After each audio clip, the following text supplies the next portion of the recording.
This morning, we got a gorgeous sunrise shining over the town, and considering that Waterton is literally on the eastern edge of the Rockies, with the prairies facing the backside, it makes for a spectacular sunrise setting. In the last video, I went in depth on some of the biggest hidden gems in Waterton and must-do activities that make the Prince of Wales not just an attraction, but the home for so many other amazing spots in town. And we started the day off at the Switchback Cafe, which is the most popular coffee shop in town.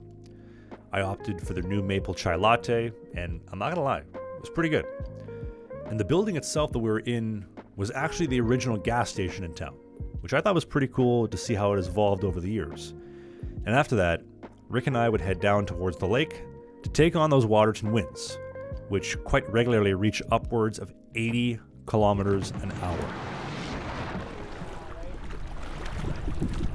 That wind is going to be really hard. I'm now realizing it. This is Waterton Lake. This is the upper portion. Prince of Wales Hotel right there, where we are staying, and the wind around that corner is going to be real tough. Seriously tough. The town itself almost shields the corner of the lake from those intense winds coming down the valley. But as we trek outwards and turn the corner towards the open water, the waves seriously pick up. And anytime I tried to stop and grab a photo of the landscapes, it was literally only a matter of seconds before I was facing sideways and taking water into my kayak. So we'd have to make a slight detour to take some water out of my boat. But kayaking on Waterton Lake was so much fun and a seriously good challenge. There are so many great activities and adventures to do in the town of Waterton, one of them being the Bear's Hump Hike, which is a short but steep 2-kilometer trail that gives you some amazing perspectives of the Prince of Wales Hotel and the entire landscapes that surround it. And when you hit the summit, 200 meters above town, you get that staple signature view of Waterton Lakes.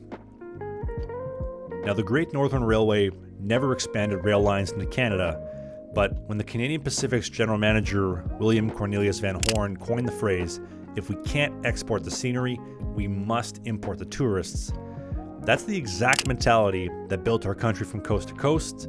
And regardless of the railway that built them, I've stayed at a lot of railway hotels in this series, but I don't think I've ever seen an attraction that was built by the railway for the hotel.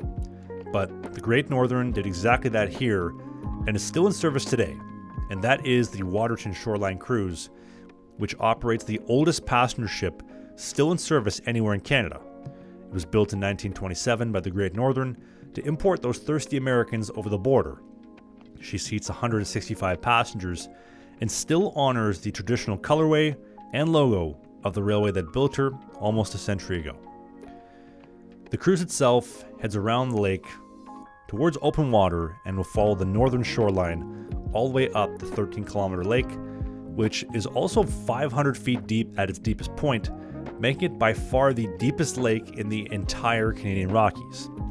And this is the exact same ride you got over a century ago. I can't recommend it enough, and an absolute must-do if you're visiting Waterton this summer.